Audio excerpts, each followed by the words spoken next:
All right, guys, thanks for tuning in. Another great episode for you this week. But before we get into it, as always, please be sure to subscribe or follow on iTunes, Spotify, and the rest of the platforms where you get your podcasts. Leave a review. If you love the show, please leave a review. It really helps us boost the show up the rankings, get noticed, therefore get more views, therefore get better guests, therefore make a better show, etc. So go do that right now. You're on the app. Do it. Also, go follow me on Twitter and Instagram. Twitter is ROYBNTZ and Instagram is ROYBTZ. All the latest updates on the podcast, future episodes, what I'm up to, you can find it all there. So this week's guest, Jim Davidson, incredible person. He's a resilience expert, motivational speaker, mountaineer, geologist, author. His latest book is called The Next Everest, Surviving the Mountain's Deadliest Day and Finding the Resilience to Climb Again. It is a tale of what happened to him on Camp 1 a few years back. I think it was 2014 or 15 when there was a massive earthquake that hit that area and just everything that followed, how he dealt with it. Incredible story. You guys should really check the book out. I can leave a link in the show notes for you guys to check out, make it easy for you. And yeah, we talk a lot about resilience, about Everest, about his kind of journey and history and how he came to be a mountaineer and how he finally decided that he wanted to, quote unquote, conquer Everest. And it's a really fascinating topic, mountaineering. I love it. I love the outdoors. I love hiking. I love mountaineering. I love snowboarding. I love anything to do with kind of a mix of adrenaline and the outdoors or endurance in the outdoors. I think it's one of the best areas to test yourself, to push yourself. And Jim Davidson is the perfect person to talk about this topic. He's been mountaineering for, I think, 3 decades and has a wealth of knowledge about this topic. So excited to get into this week's episode. And without further ado, let me introduce the guest, Jim Davidson, everyone. Enjoy the episode. The Genuinely Interested Podcast.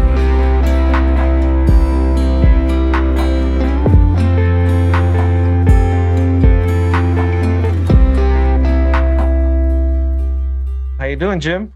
I'm doing great. How are you? I'm awesome. Thank you for coming on the podcast. I really appreciate it. My pleasure. So, Everest. I'm not. I wouldn't even call myself an amateur climber. I'm a nothing when it comes to that. I've climbed a couple of mountains with like a couple of outfitters. I love it. I just have not had, I think, the funds and the time over the past few years to really get into it as much as I wanted to. But I love everything around it. So I love that to talk to people from the industry. So I'm really happy I could get you on the podcast. Excellent. It's great to be with you.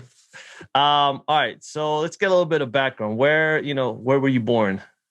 I was born in Massachusetts and grew up in Concord, Massachusetts, a little flat town. And the biggest hill near me was about 400 feet tall. And it looked like Everest to me when I was a 6-year-old trying to learn how.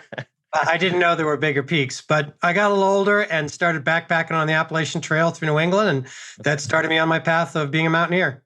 Did you do the whole trail or just parts of it? No, I did small parts in Massachusetts, and I did like 10 days along the Appalachian Trail. And so that was my goal, was to do the whole thing. I was like, wow, this would be fantastic. So I started building my skills as a backpacker and a camper and then a winter camper. And along the way, I found climbing. And as soon as I got sidetracked onto climbing, I never looked back. I kind of reduced my backpacking, still enjoyed it, but it was no longer the big goal. And I let go of other things I was doing, canoeing and martial arts, just to completely dedicate myself to climbing when I was about 20 years old. What kind of martial arts?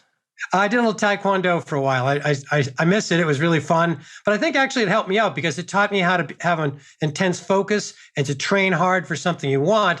And that led into supporting my mountaineering in the years to come.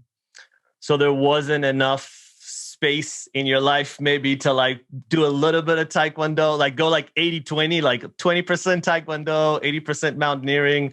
No room for that? I tried it when I was going to school in Montana in 1983. I was doing both at once, but I was so into both of them. I was doing both of them intensely. I think I kind of like wore my body out. Yeah. And then I wasn't doing either one well. And I said, I got to make one decision or the other. And so let Taekwondo go, got into mountaineering. And after 39 years, I'm still climbing. So I guess it was the right track for me. Definitely. Okay, so Massachusetts, and then at what point did you move out to Montana? Well, about the time that I started getting into climbing, 82, 83, I realized that, I climbed some good peaks in New England. Mount Washington has the second highest wind speed recorded in the world. So it's a great sort of foundational place to climb. Yeah. But I knew that if I really wanted to climb big mountains, I needed to be near big mountains. So I went to school for a year to Montana on a national student exchange. And in that year, I became a serious climber. I became an environmental geologist, which was my career for 20 years. Mm-hmm. And I met the lady that I've been married to now for almost 32 years. So it was a pretty foundational year. Worked out. Yeah, it was a good call. I worked out pretty good.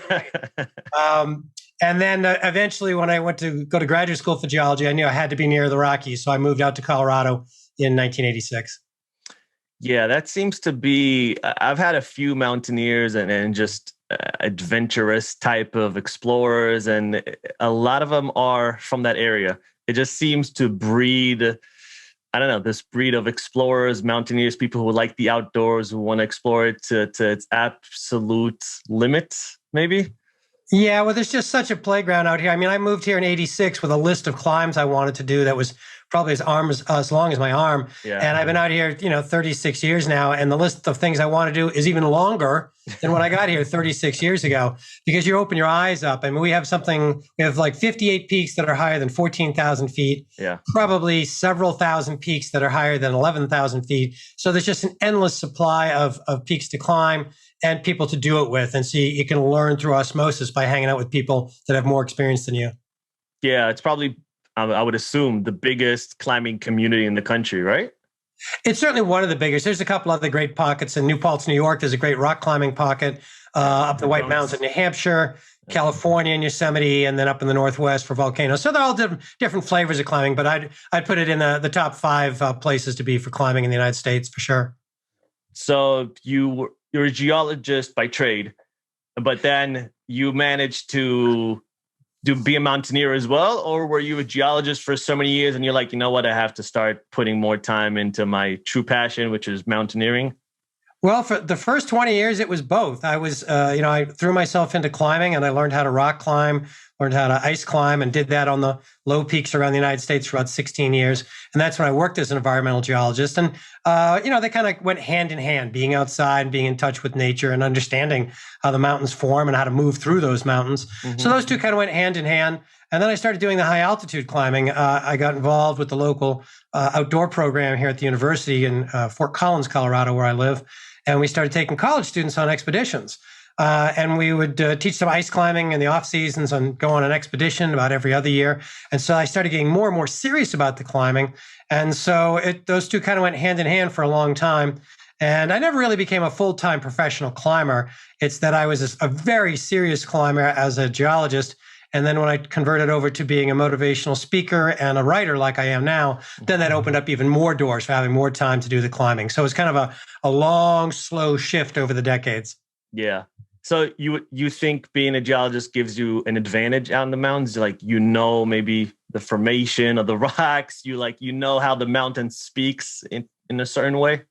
Yes, all of those things. It all goes into what I call mountain sense, which is how does a slope lie? Why is that cliff stable and that other one's not? What happens if we drop down to this gully? Learning how to read topographic maps, or these days GPSs, to be an efficient mountaineer, to go, hey, look how the contours go. We're going to have to gain and lose 1,000 feet just to get where we want to go. Let's sneak through this little side pass. So it all kind of adds to understanding the lay of the land, literally, and also a mountain weather, and how glaciers move, and all those things go into being a good mountaineer. You don't have to be a geologist to be a mountaineer, but when you're reading the terrain and making important decisions about route finding at high altitude, it does help to understand the type of geology and the type of snow we're going to encounter. Yeah. I mean, there's so much to learn. I remember a few years back, maybe like 8 years back, I went and I climbed Mount Rainier. And the guide started explaining all these different things to me. And in the beginning, I was like, this is like Chinese. Like, I don't know what they're talking about. I just thought you go up and you climb. Like, I had no idea. But it's every industry you go into as a novice, I'm just dumbfounded by how much information, how well the people that do it from so many years know it, like, the nooks and the crannies, and there's all these there's terminologies and vocabulary around everything. And I think that was kind of like the first time I was like, okay, this is not as easy as I thought it was going to be. And there's just so much to learn. So I kind of, with time, I probably still know nothing, but I definitely know more now than I did 8 years ago. Well, I salute that attitude. That's something that I shared in my recent book, The Next Everest, is to recognize what you know, recognize what you don't know, and you start accumulating that knowledge over a long period of time. I'll sometimes hear about people that jumped into climbing and 2 years later, they're trying to go to, Mount Everest. I think that's a really bad idea. I think you need a broad base of experience in the mountains to understand the mountains and yourself, and to have the recognition that you just described, which is like, whoa, this goes deeper than I thought. And even when you start to get a little knowledge about like avalanches, the deeper into it you delve, the more complicated it gets. And you go, wow, there's a lot going on here. And you need all that to take on big challenging goals, is to understand there's a lot of facets that are individually important. And when you put them all together, it becomes really important. So I kind of had a long, slow path to getting to be a high altitude mountaineer, but I'm glad of it. Because when I get in a tough situation, I can rely back upon all those little tidbits that I learned, like you, on Mount Rainier and smaller mountains along the way. That's what comes together so that you understand the mountains, you understand yourself, and that increases your chances of being a good teammate and doing it safe and successfully. Yeah. And I mean, you feel such humility on the mountain. It's almost like that's the only path. At least that's how I saw it. Like, I'm tiny. I'm such a tiny little thing on this massive mountain. And that's a relatively small mountain compared to some of the bigger ones. So I think humility goes hand in hand. So I think you made a really good segue about Everest. You were climbing here in the US, you were doing maybe some stuff in Colorado, Montana, etc. At what point did you think, okay, I need to go to the big dogs. I need to see what it's like on the other side of the planet? Well, I dreamed about these big mountains like Mount Everest when I was 10 years old, 12 years old. I was reading books in the library, and it was, but it was a distant dream. I didn't even think I'd ever get 1/10 of the way to that dream. But after like 20 years of climbing, I thought, well, maybe. But I also knew there was still a huge gap. I'd climbed a few 20,000 footers, and there's a big jump to go to the super high altitudes of 26,000, 29,000 like Everest. Was so that I thought, South America? Yes, South America and Denali up in Alaska. And I went to Nepal and climbed some 19,000 footers and 20,000 footers. And I felt like I was getting readier, if you will, but I still knew there was a big gap. And so what I did was I studied a lot. I read a lot of mountaineering books, and I read a lot of mountaineering magazines. I watched videos, went to every talk that I could hear from experienced climbers. And I started backwards engineering. Well, if I want to climb this 29,000 footer someday, I should probably climb something in the 25 or 26,000 foot range. Yeah. And if I'm going to do that, I should probably do a half a dozen or 10, 20,000 footers to get that base of experience. So I kind of backwards engineered it, came up with a plan, and then started moving forward on that plan, steering myself towards bigger mountains and filling in the gaps in myself and the things that I didn't know. I got better at wilderness first responder and first aid. I got better at avalanches. I got better at nutrition and training, all the things I needed to do to be a good climber and a good teammate. So I tried to fill in those gaps. And that's what I described in the book is, when you pick a big goal like that, it requires you to do more and to become more. And that's very empowering. It's a lot of work and it takes time, but it's very empowering because you're building towards that big distant dream. And that can really push you pretty far. Was it a moment, or was this a gradual thing? Was there maybe a moment or a mountain that you summited and you're like, okay, I'm ready? Or was there like just a gradual advancement in your abilities where you got to a point and said to yourself, you know what, I think I can do this now? It was more like a gradual swing over time that I just kept filling in those holes in my knowledge base and my training base, getting fitter, getting to try and be a better team member, a better outdoor leader. And it was sort of gradual, but I'd say probably my last checkbox was when I climbed Choyu, which is in Tibet, on the border of Tibet and Nepal, 26,900 feet. And it's the sixth highest peak in the world. And after I succeeded on that in 2009, I thought, I'm really running out of boxes to check here. I think I really have rounded out all the skills I need Now I need to really pile the fitness on. And it took a few years to get there, but that's when I really started to train at a level that I'd never done before, because I knew that I was going to have to become something more if I wanted to do something more. And that was very empowering and really had me focused for quite a while to get ready for Everest as best I could. And yeah, the book you mentioned is The Next Everest, Surviving the Mountain's Deadliest Day and Finding the Resilience to Climb Again.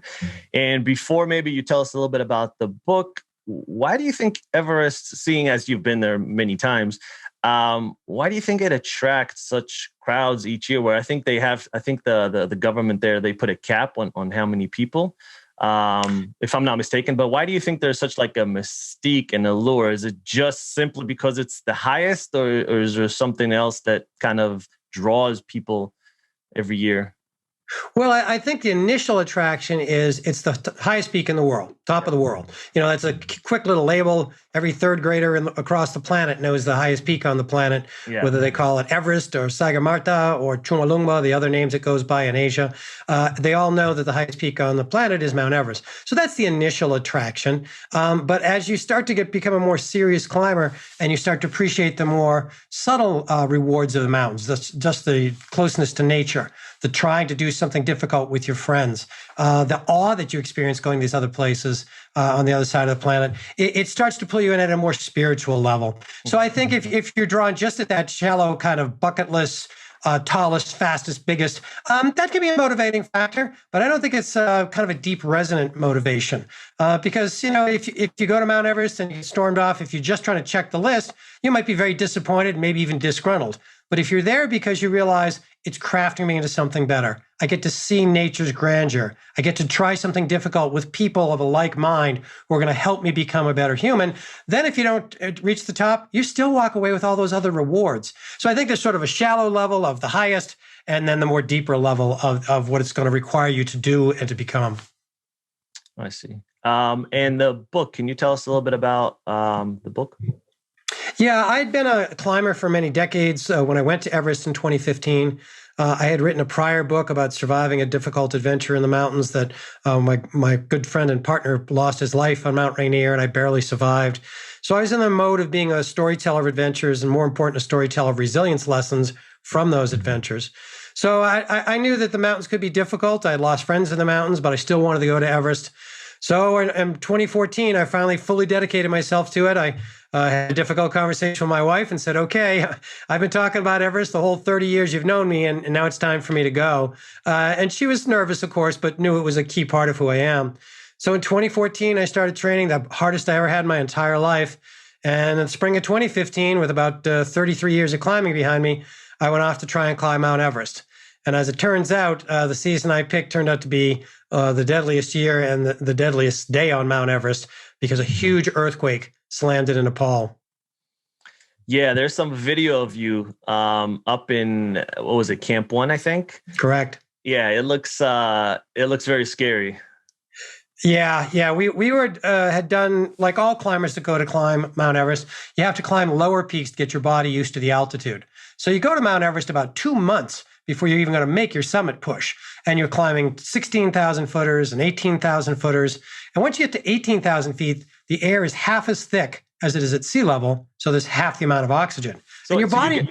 sorry, I just wanted, for people that may not know, I just want to kind of get the whole groundwork. So you get to base camp, right, Yep, to acclimatize, and you're staying there for 2 months. And in that time, you're just going up and down to try to acclimatize yourself. Is that how? Yes. And that surprises people, because you think, well, you get to the base of the mountain, you climb it, right? The fittest athlete in the world, the best Olympian there ever was, could not go to the base of the mountain and climb it right away without acclimatizing. It'd be impossible, because your body just doesn't have enough red blood cells to move the oxygen in this oxygen sparse environment. So you literally go up and down for week after week after week, making your body get oxygen deprived, and it goes, oh my goodness, I can't move the oxygen I need. Quick, make more red blood cells. But that takes days to get a few going. It takes weeks to get enough going. So after going up and down lower mountains and Everest for literally about 5 or 6 weeks, depending upon your schedule, now you're ready to make the summit push, which is about 5 days up and about 2 days down. And that takes great patience and it takes a great amount of suffering. So the concept that you just stroll to the base of Mount Everest and quote unquote hike up it, that makes me laugh because it is one of the most difficult things that I've ever had to do. And I've been climbing for a few years. So the summit push itself is about a week as far as up and then back down?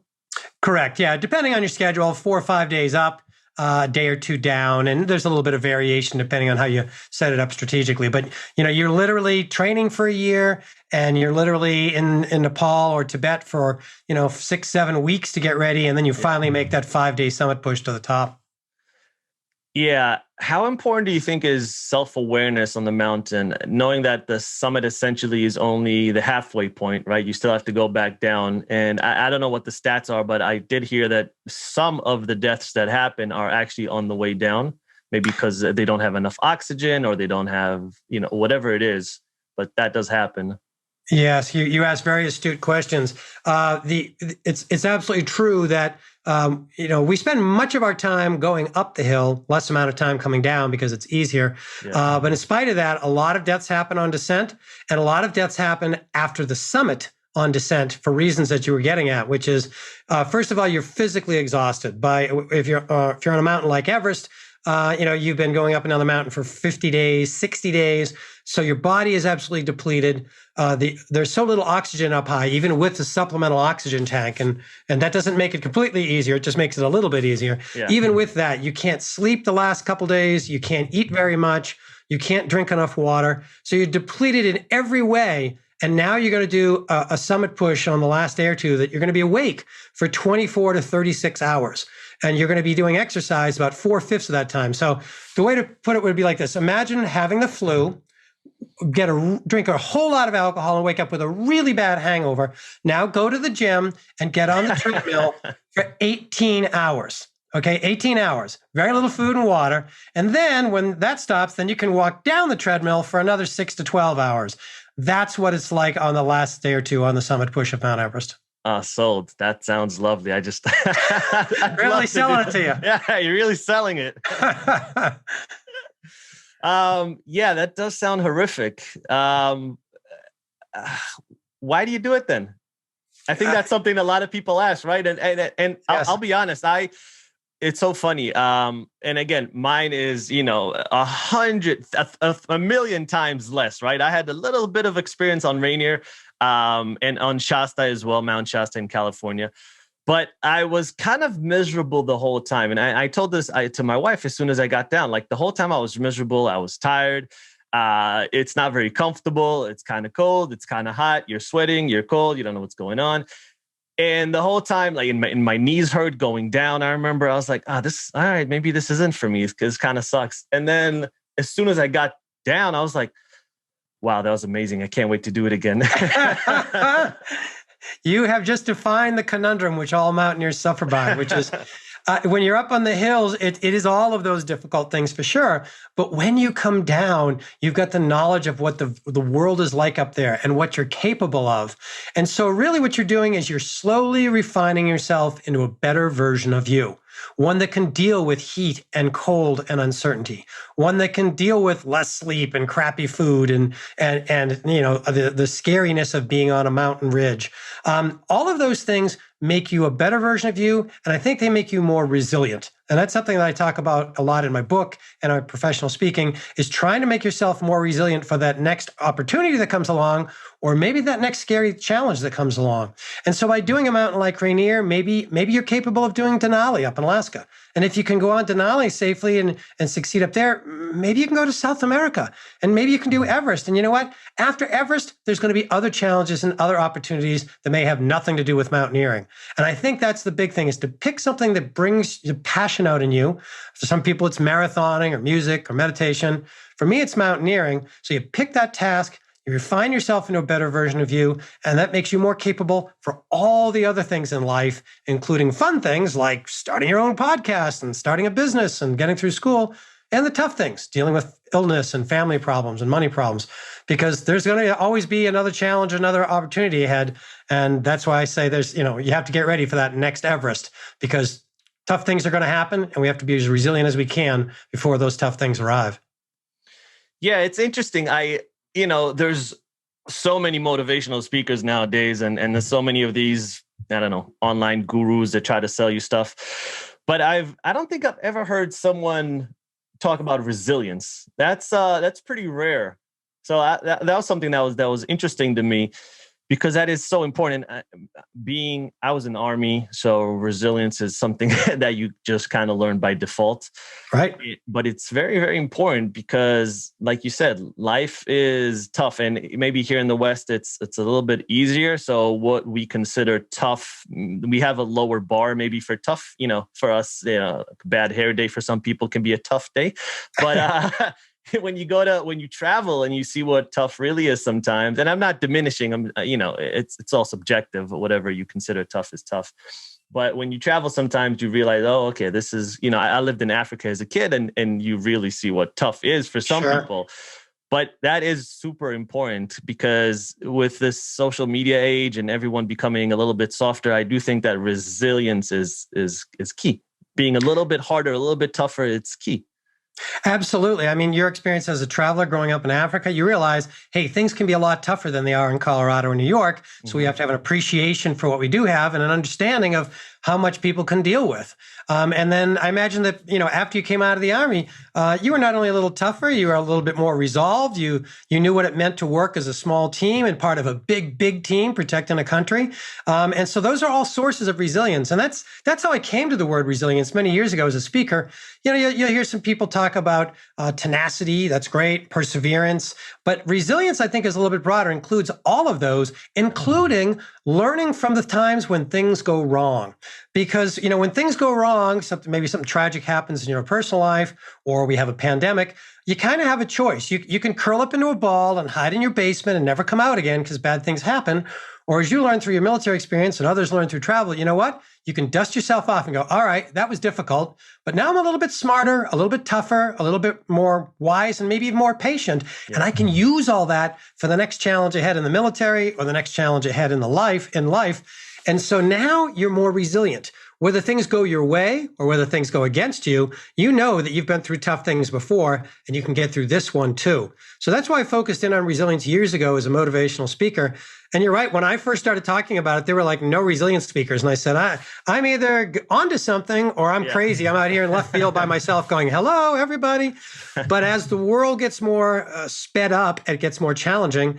And then with this pandemic, we've all had trauma brought into our work lives and our home lives, and sadly for a lot of us, personal lives as well. And so we realized we've got to knuckle down. We've got to get through this darn pandemic. And the world's not going to go back together exactly the same way after the pandemic happened. And that's what resilience teaches you, is that after a big traumatic thing happens, life's not going to just go back to the way it was because things have changed. Mm-hmm. So the question is, how are you going to change and how are you going to respond? And that's where resilience can really pick us up and help us with all the other challenges in life that have nothing to do with the military or mountaineering.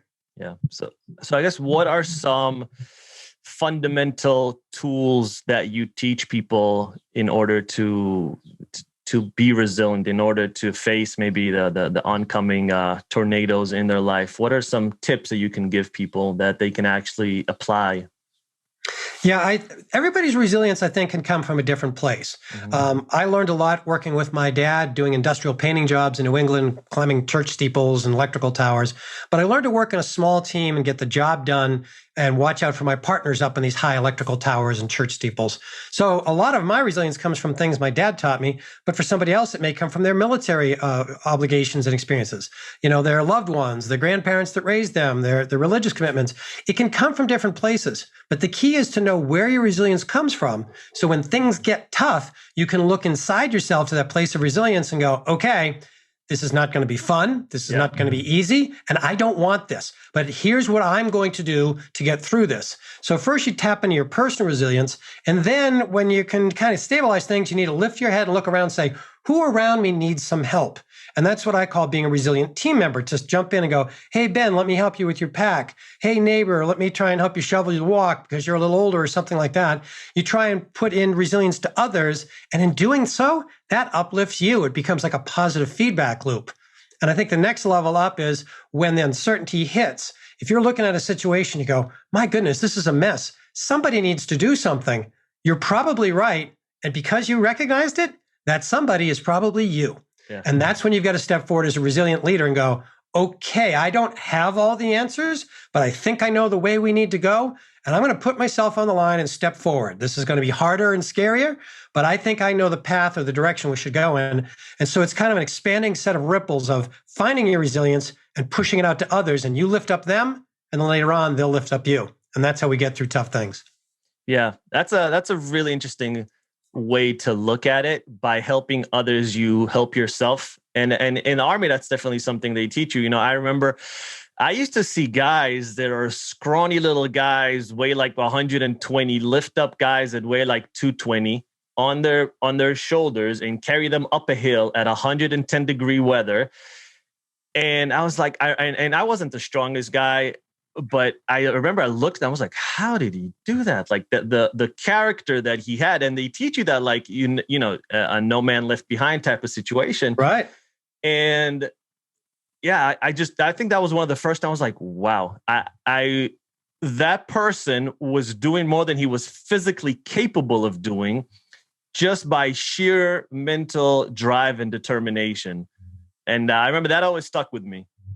Yeah, and you just telling that to me right now put an electric charge in me. I'm imagining exactly what you described. And so even though I wasn't there, that person's courage and resilience is inspiring me years later, just hearing a story. I'm like, wow, somebody can actually do that. And if he can do that, what can I do? Maybe I should overcome my fears and step forward and do something similar. And that's where we take turns motivating, inspiring, and building resilience in one another. And it's kind of like an upward jumping ping pong ball. It goes up one notch and then it bounces to somebody else and up again. And, I started writing the Next Everest before the pandemic hit. But one of the things I was writing towards the end of the book was, there's going to be challenges and opportunities that are going to come at us. And we're going to have to steel ourselves for those difficult things like pandemics. But all we can try and do is uplift ourselves, our neighbors, and step forward when the time comes.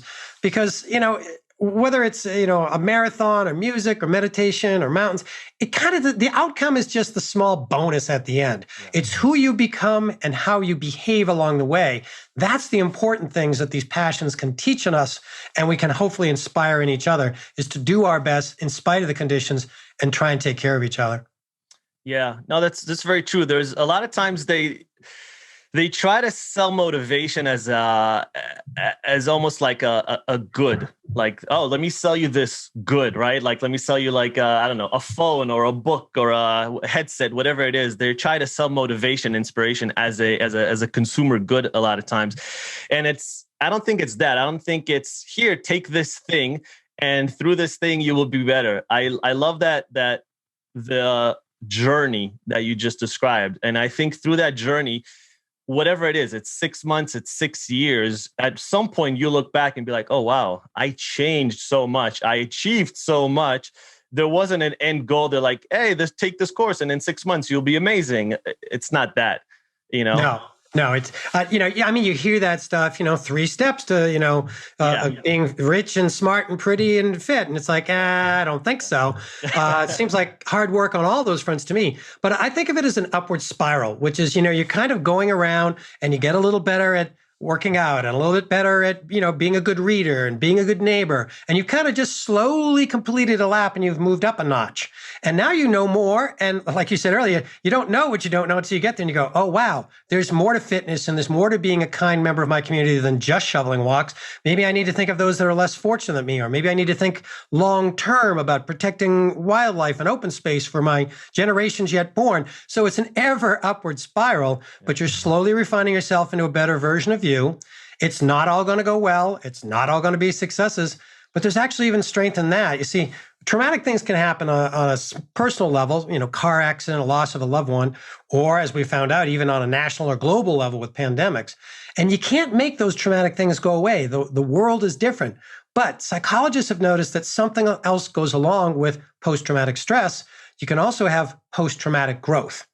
And post-traumatic growth doesn't make the stress go away. It doesn't negate the stress. You can have post-traumatic stress after something difficult, like military service or pandemic or trauma, but you can also, over time, have post-traumatic growth, which is, That thing was difficult and I hope it never happens again, but it did happen. And I have to reconstruct my life, including the thing that happened, that bad thing that I didn't want. So what can I pull from this bad thing that can help me be a better soldier, a better person, a better climbing leader? And you take that with you. And that's post-traumatic growth. And there's a lot of potential for strength in that. And that's what we need to use to make ourselves better people and hopefully inspire others to get ready for that next challenge that's coming down the pike. Yeah. And I mean, you kind of see that a little bit like on a micro level with, sometimes when like people get out of a bad relationship or a divorce, right? They're like, okay, that's it. Like I'm going into the gym, I'm getting my life together. There's a sense of, I want to leave that in the past and I want to move forward. I don't know if that's necessarily the same, but there is this notion of I want to get out of my situation that I just went through that was not very pleasant. Right. And I want to move on to something better. Absolutely. And it may be, like you say, it could be getting in better shape. It could be dropping bad habits like drugs or alcohol, or hanging out with people that aren't going to lure you into those bad habits or whatever. And, you can't change the past. You can only distill lessons from it and go, and that is a source of resilience. Even the bad things that happen are a source of resilience. You can go, you know what? I'm not going to the bar with that guy because last time something bad happened and I'm not doing that anymore. So instead, I'm going to go to the gym and I'm going home and drink my water. Those are all good behaviors that are fueled by the memory of the bad thing that happened. And so you can use that as a source of resilience to, again, improve yourself and be more ready for the next challenge or opportunity rather than drifting back to the old bad habit. Yeah. And that's an instant reward versus putting a down payment on your body for down the road, right? Like you're going to the bar now, you're going to get drunk, you're going to feel bad tomorrow, you're going to enjoy yourself tonight. But if you go to the gym and if you drink water and if you do the right things, that's putting a down payment on your body. That's saying, okay, in 20, 30 years, when I'm still healthy, hopefully, and I'm still active and I can do what I want. That was an investment that I made 20 years ago, 30 years ago. Absolutely. And like we're talking about the sort of spiral concept, these are long-term things. Getting fit doesn't happen in 4 days, even if you buy the book or the CD. Getting fit happens over years and needs to be maintained for many years, along with many things that make us a strong and hopefully healthy person. They require work. And sometimes that's doing the hard thing. The easy thing might be to sit on the couch and eat potato chips. The hard thing is to put the chips away and go for a walk. So often the right thing is the hard thing. But I do think it becomes an upward spiral. And that's where lessons you learn in one area of your life, for me, mountaineering, can be applied in other areas of your life, hopefully to be a better partner and a better parent and a better community member. And that's something I share with the Next Everest is, I've climbed some mountains now. I'm a little older. I'll probably keep climbing mountains. But I think the real thing is to take the lessons from the mountains and try and share it through my book and through speaking to try and inspire people. Hey, hang in there, do the tough thing. It'll pay off. You'll be more ready for that next challenge ahead. So maybe set it up like if you can tell the story of what happened when you were stuck up in Camp 1 and maybe just kind of walk us through like what was going through your mind. What did you think your next step should be? Like, how did you just configure everything that was going on at the time? Yeah, so it was the spring of 2015. I'd been a climber for 33 years, trained super hard and joined a really good team and went off to Mount Everest at age 52. So I knew that I wasn't going to be the fastest or strongest guy on the team. So I needed to play my cards right and be smart and take good care of myself on the mountain. And we did a couple of weeks of altitude acclimatization, going up and down smaller peaks. And finally, on April 25th of 2015, we moved from base camp at about 17,500 feet up to Camp 1, just a little bit below 20,000 feet. And that's the day when a 7.8 magnitude earthquake slammed into the Himalayas. Wow. And it was the biggest earthquake in 81 years in Nepal. And we were just in our tents about 11:56 in the morning. We're kind of resting up because we had climbed through the night to try and make it most safe going through this dangerous Khumbu ice fall where glaciers fall over and ice blocks tumble down. So you climb through at night when it's coldest. Mm-hmm. So we arrived first light at Camp 1, and we're laying in our tent resting, and all of a sudden we hear a rumble off to one side. And my tent mate Bart says, "Avalanche?" And I was like, "Yeah, I think so." And we're very calm about it because you hear them every single day on Everest, and they're usually miles away and going in the other direction, no risk at all. This one was close. It started getting louder. And he goes, "Wow, that sounds loud." I said, "Yeah, that one's kind of close." And then all of a sudden, a second avalanche started just a couple hundred yards away on the opposite slope. So now we've got avalanches coming at us from two sides, one going down 4,000 vertical feet, one coming down 6,000 vertical feet.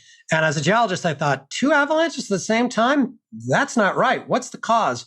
And then all of a sudden, our tent shot up into the air because the whole glacier beneath us bucked up into the air about 8 inches and then dropped back down. And then it went up again and back down. And those were the first waves of the earthquake rippling through the glacier. And this entire glacier, 3 miles long and a mile wide and 1,000 feet thick of ice, was just rippling like an ocean set of swells. And our tent was like being in a life raft riding over one swell after the next. Wow. And that's when I knew it was a giant earthquake. Scared out of our minds for sure, trying to get out of the tent because we didn't want to be in the tent when those avalanches coming towards us hit, because the tent will act like a sea anchor or a sail and drag us under the flowing snow. So we tried to get outside the tent and look to see where the avalanches were coming from, but we couldn't see anything because it was cloudy. All we could do is stare at the clouds, wonder where the avalanches were, and if they were coming straight at us or maybe veering away. And then all of a sudden, the wind started blowing in from the side. And that wasn't weather, like suddenly there was a change in the wind direction. That wind was the avalanches that I knew were so big, they're coming at us and they're bulldozing the air away from the ground in front of it. Wow. And as a geologist who studied avalanches, that's when I knew they were coming right at us. Yeah. How big is that area that your tent was on? Because it's not like the base camp where it's pretty big. I'm assuming it's much smaller. Correct. We were in a very narrow little valley, and it's called the Western Coombe, and that's a Welsh word spelled CWM, and it basically means a narrow dead-end valley. And we have walls around us that are 4,000 to 6,000 feet tall. Where we were, the glacier was only about a half a mile across. So when those 2 avalanches were coming down, they were rushing towards us, and they both got within a couple hundred yards of us, but they basically got swallowed by giant cracks in the ice called crevasses. And they flowed into the crevasse and filled it up, and then they flowed towards another one. From a military standpoint, it'd be like several berms or wires trying to keep the encroaching enemy from making it to the core of the camp. Yeah. And that's what happened was the avalanches ran out of speed before they hit us. So we managed that nobody in Camp 1 was hurt or killed. It was amazing. Same thing up at Camp 2 above us. No one hurt or killed. Again, amazing. But then we got on the radio and called our team down in base camp, and that's where we found out where the real disaster was. Because in base camp, their avalanche that hit them was not just wind and powder snow like us. It was rocks, lots and lots of rocks that had come down 3,000 vertical feet and had so much velocity, they flowed over a mile sideways with hurricane force winds, and it blasted right through the middle third of base camp. And as I described in the book, The Next Everest, it was like cannon fire that went right through the middle third of base camp, took out about 100 tents, sadly wounded 70 people, and very sadly killed 18 people instantly. And that's what made it the deadliest day ever on Mount Everest. So the people that died, they died from the rocks that fell? Yep, the rocks and the ice blocks that fell down and were carried sideways with this hurricane force wind.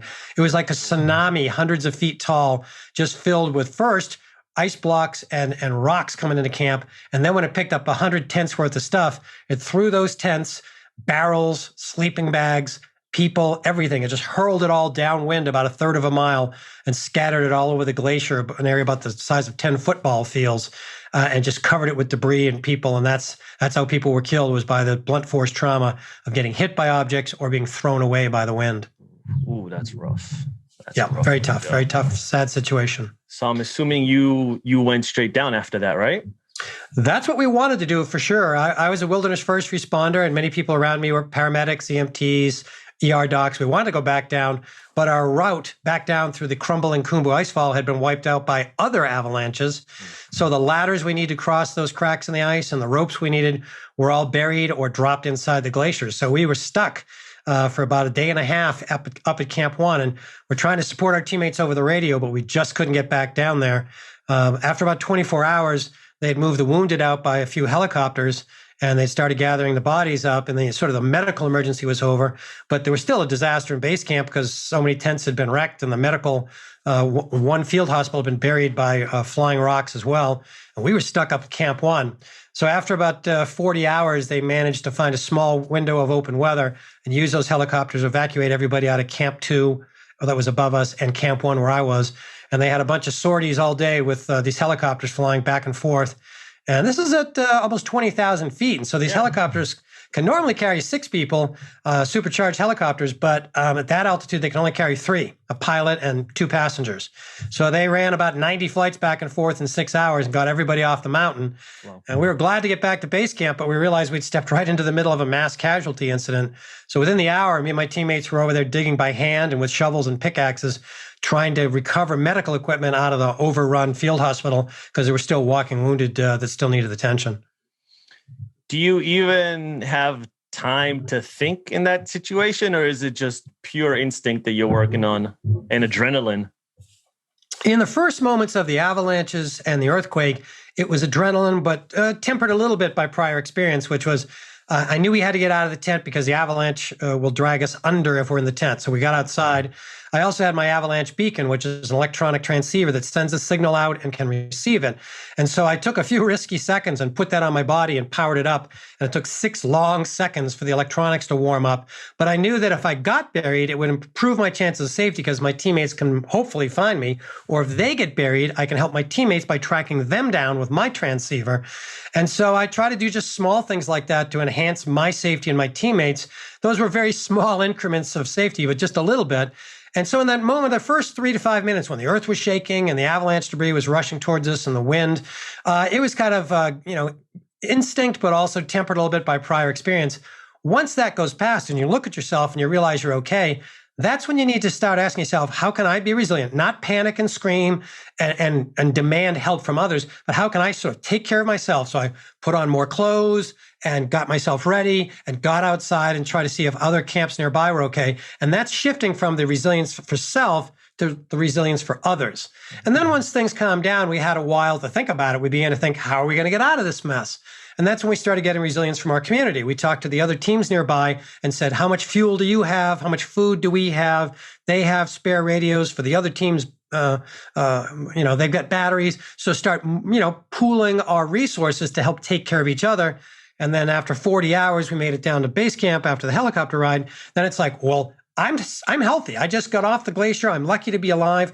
What can I do with my muscles and skills to help out around here? And that's when we worked on digging out through the field hospital to recover supplies. And I also got involved with teams recovering some of the bodies and flying them home to family. And that's when you start looking around to say, how can I try and help out others?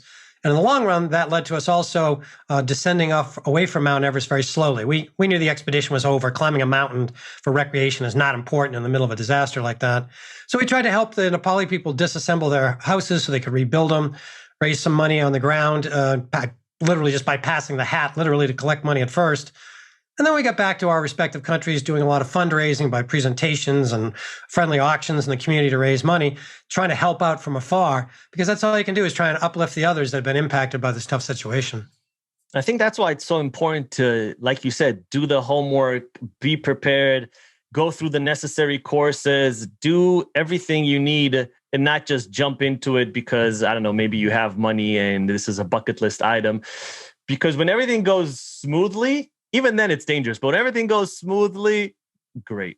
But when things don't go smoothly, you need to be prepared. You need to know what to do. You need to know how to help other people. You need to know how to take care of yourself. And you need to be the coolest cucumber in the room, Yeah, that's what I said. I've been in a number of tough situations myself as a climber and needed help from others. I've also been a volunteer first responder on a dozen or more rescues through the years. And absolutely, fear is contagious. Yeah. But so is confidence. And you want to be the person trying to project that confidence by being the coolest cucumber around. That doesn't mean you have all the answers or it's going to be an easy out or that you're not scared. But by projecting confidence, you start to raise the team up a little bit. And that's resilient teamwork. And you understand that from your military experience as well. Yeah. Yeah, it's very true. It is contagious. And if there is that one person that everyone can look to, and if that just so happens to be you, so be it. Right. And that's why I became a public speaker. As I mentioned earlier, I had survived a bad climbing accident on Mount Rainier back in 1992. And I shared that story in a book called The Ledge. And it was very painful to write because I lost my friend on the mountain. I barely survived myself. And I thought, if I could just curl up in a ball in my basement and, drink my life away. And that's not going to honor my friend who helped me survive. And it's not going to honor the things he did and the lessons that can be learned and shared. So instead, I kind of got a sense of obligation. I said, I need to write this book called The Ledge. I need to start sharing what I've learned, not because I'm any great mountain hero. Heck, I was terrified during that accident. I was terrified during the Mount Everest avalanches and earthquakes as well. But instead, just trying to present this is how people can act. And this is what I saw in others during the earthquake. And my friend Mike, who's helped save my life on Mount Rainier, this is how people can act during emergencies in the hopes that it'll inspire somebody else to try and stand up and be a little bit more brave, a little bit more resilient in their moment of crisis to help them make it through. And that's what motivated me to be an inspirational speaker and to write these books, to put the lessons out there. Yeah. And I mean, there is, I've over the years, I've heard criticism of mountaineers, right? Yep. I guess for two reasons. I'll start with the first one, specifically on Everest. When you see, I forget, maybe like 2 or 3 years ago, when you saw that traffic jam on the top, right? Yep. And everyone was saying there's environmental degradation that's happening because of all the tourists that are coming there and they're leaving behind their stuff and there's plastic and there's et cetera, et cetera. And that's the one aspect. The other is, they're risking their lives for no reason and people are dying. But I mean, look, everything's risky. You go into a car, it's risky. Everything you do in life is risky. It's how you want to live your life and hopefully you're as prepared as possible to minimize the things that can happen. But it's how you want to live life, man. I don't know, because that's one criticism that kind of bothers me. The other one, I can maybe see, but you can probably speak on it better than I can. But as far as how people want to live their life, people should live their life any way they want. It's as dangerous as, driving is dangerous. Anything you do in life is dangerous. So. Right. Yeah, I've heard those criticisms as well. And I saw that photo from 2019 of the long line of climbers up there. And there's several things going on here. For sure, that picture of all those climbers in a line, that was real. It wasn't photoshopped, and there's about 100 climbers or so in that summit ridge photo. But Mount Everest is not like that all the time. It's kind of like you think about your most favorite beach that you go to. In that year of 2019, instead of having about 10 or 15 days where people could go to the summit, the weather restricted it all to 3 days. So basically, everybody went at the same time. So imagine your most favorite beach, if it was only open one weekend a year, Saturday, 4th of July, and I took a picture of the traffic going to your favorite beach. It's a real picture. It looks like a horrible line of traffic. And then when all those people left at the end of the day, there was trash on the beach. That beach is not like that all the time. We kind of caught it at the worst moment. That's what that photo was. As far as the trash goes, for sure, I'm an environmental geologist. I spent 2 decades cleaning up trash and landfills and oil spills all over the country and around the world. I'm very much a green environmental guy. And backpacking and climbing, we say leave no trace.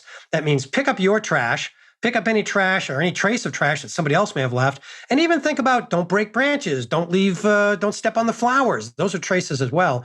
Almost all the climbers I know live by that. Some of the trash pictures you see are left over from many years ago, because frankly, up until the 70s, here in America and around most of the world, everybody just threw their dang trash out the window and dumped it out in the bushes behind their dad's barn. Yeah. That's what everybody did until we started getting environmental ethics in the 70s. Those are spread around the world, and it takes a while to change those bad habits. I mean, our great-grandparents would think it was funny if we were recycling bottles and trying to reduce our bags from the grocery store. They might laugh at us, but that's what's needed now to take care of the earth and future generations. So in the book, The Next Everest, as an environmental geologist, I summarized about the trash situation on the mountain and also about the human waste thing. You'll hear, the mountain's covered in human poo because the climbers don't care. No, we go through a lot of process to try and bring that down and process that waste. And you've already said it, really. It comes back to being a responsible person. If you want to climb mountains, do it responsibly. Take care of your trash, take care of your teammates, and even take care of others when they're in help. Same thing if you ride motorcycles or drive on the highway. You could get out on the highway and drive 150 miles an hour and the hell with everybody else, but you're going to be a danger to yourself and everybody. That's not being a good citizen. So let's try and follow the rules. You take care of yourself, be responsible, be a smart driver. And that way we can all have a chance to do what we want and take care of each other. In spite of that, some bad things are going to happen. So it's never going to be perfect on the highways or in the mountains, but we need to do that upward spiral and try and improve ourselves as we go. Yeah. I mean, I could eat, 1,000 ho-hos this morning and that would probably kill me. Like you could literally die from anything, right? And there are people that are dying from, I don't know, health issues, obesity, cancer, all these different things due to bad, maybe health choices, food choices, etc. So people are dying all the time. I think it's actually the best way. Like every time I've been in this community of people, it's some of the nicest people, some of the most environmentally conscious people. It's people that usually want to leave the places they come to better than when they arrived. So I do feel like it's the media kind of using this opportunity to poo-poo on this topic because they can, because a photo like that pops up and they're like, "Ooh, this is a great opportunity. Let's run that and let's bring these people and let's say that this is so and so." And yeah, that's my 2 cents on the matter. Yeah, yeah. And it's like anything. When you hear a one-liner, all those people do this, it's usually more complicated and a little more subtle than that. And so it's easy to get drawn into that because you only have so much brain power for other things that don't interest you. So you go, "Oh yeah, those guys over there are all bad." It's like, well, hold on, maybe we should hear their side of the story. So yeah, and that's what I tried to share in the book on the Next Everest and some of the things I put on my website, which is, you got to be careful. You got to take care of yourself and you got to try and uplift those around you. That's about being a good community member in whatever community you're in. And it makes you into a better version of you, which hopefully will make you a good team member when the chips are down, when the next bad thing or the next good opportunity comes along.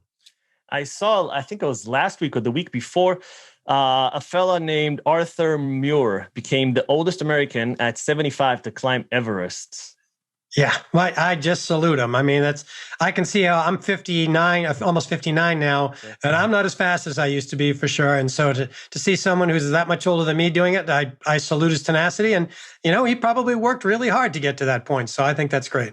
75. That's very impressive. I know 75-year-olds that can barely run a kilometer.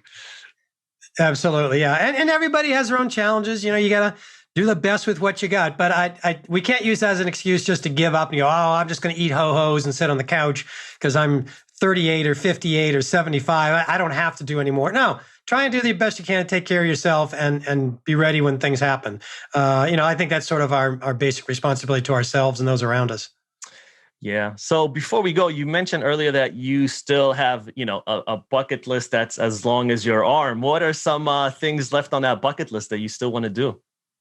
Well, I went back to Everest in 2017, 2 years after the quake, and I managed to summit Everest.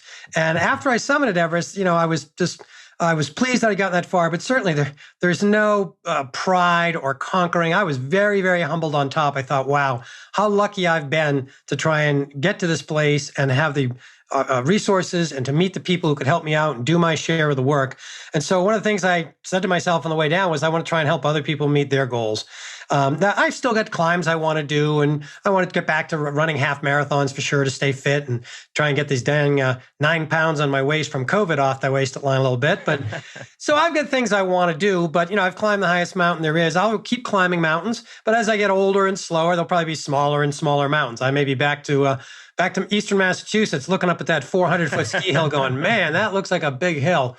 But I hope I'll train the hardest I can with that. And so what I really try to do now is I'm driven to try and share the lessons that I've learned along the way. And that's what I put on my website, speakingofadventure.com, and my book, The Next Everest, to try and share those lessons and also just try and support people around me. I still go on expeditions every other year, but now I'm focused on passing those skills along to younger climbers to pass along to them the things I've learned on the big peaks so they can try and climb their mountains. So I'm all about that. I really don't even care what the next mountain is. I'll tag along with a group. I'll say, "Sure, happy to go along." And if someone's got to take somebody sick down, I'm happy to go. So it's not about standing on top of the summit at all. It's just about passing those skills along and hopefully getting to some beautiful places along the way. That's awesome. Well, we can end on that. That was beautiful. Where, let's plug. Where can people buy the book? Where can people find you online? What is the best places? Well, thanks. Yeah, the current book is called The Next Everest, and it's available at all your local bookstores for sure. And you can find it out online. It's an audiobook, an ebook, and there's actually going to be 5 international editions of it as well. Oh, nice. So they can find The Next Everest at a bunch of places. And my website, I talk about this and my previous book and the speaking I'm doing, and that's speakingofadventure.com. And I'm busy on all the social medias of Facebook and whatnot under Resilience with Climber Jim. So, Jim Davidson, ladies and gentlemen. Jim, this was a lot of fun. I really appreciate your time. I had a blast. Thanks. I did too. Thanks for giving me a chance to talk to you and your listeners. All right. Take care, man. You too.